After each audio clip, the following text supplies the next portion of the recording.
Здравка Трайкова и семейството й притежават ферма за охлюви от 2009 година.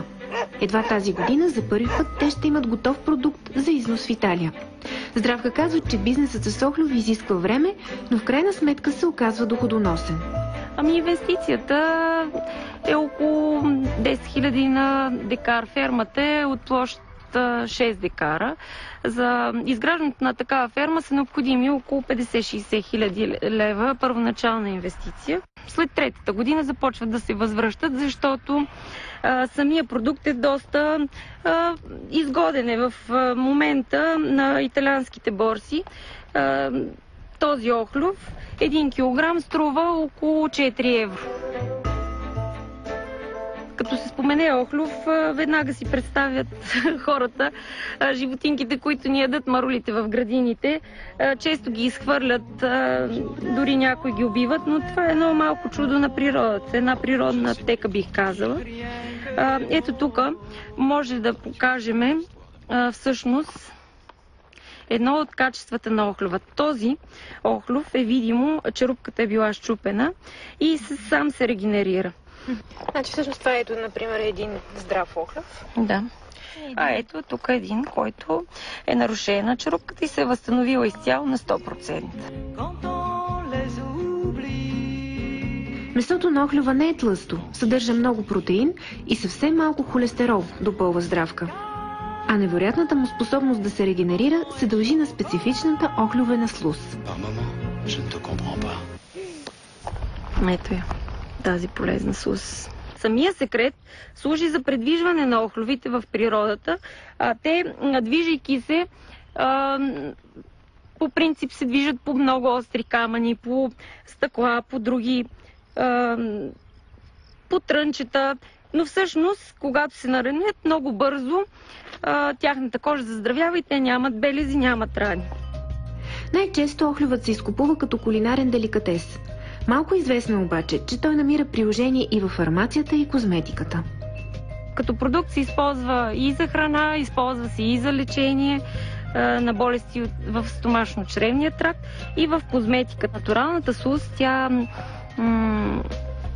върху кожата се усвоява почти веднага на 100%, защото има сходна структура с кожата и защото има съставки, които са основата на човешката слюнка и на охлюва една и съща. Вие самата използвали ли сте някога крем от охлюва? Не, все още не. Доколкото знам, в света има патентовани такива продукти, но те са много скъпи. Не зная на българския пазар дали ги има. Да, такива продукти има и в България и сега след малко ще видим една процедура с крем от охлюви. Есенциалният крем от охлюви е произведен в Германия и е предназначен за всякакъв тип кожи и възрасти, казва Байсе Салив, собственик на козметичен салон, в който се предлагат процедури с крем от охлюви. Благодарение на крема можете да намалите бръчките, петната и следите от акне. Особено ефективен е при заличаване на нови и стари белези, както и при намаляване на изгаряния и раздразнения от слънчевите лъчи. Цената му е символична за ефектите, които има. Основно екстракта от охлюв съдържа лантуин и колаген. Туина изсветлява кожата, което премахва старческите петна от всяка кожа. Колагена възстановява, тя просто капсулира влага между самата кожа и клетката се възстановява на кожата и тя почва да сияе.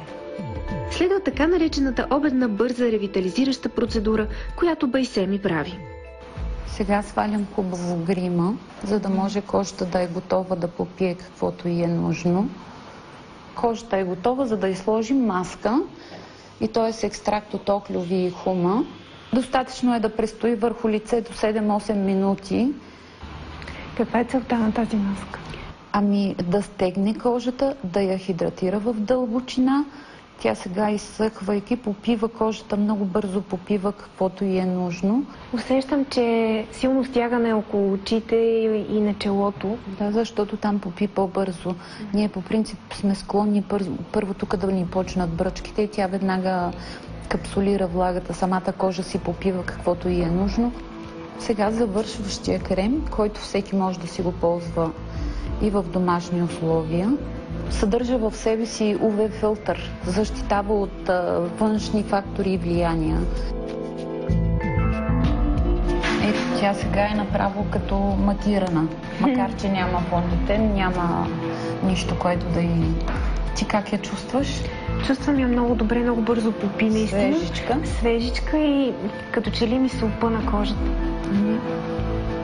Това е то.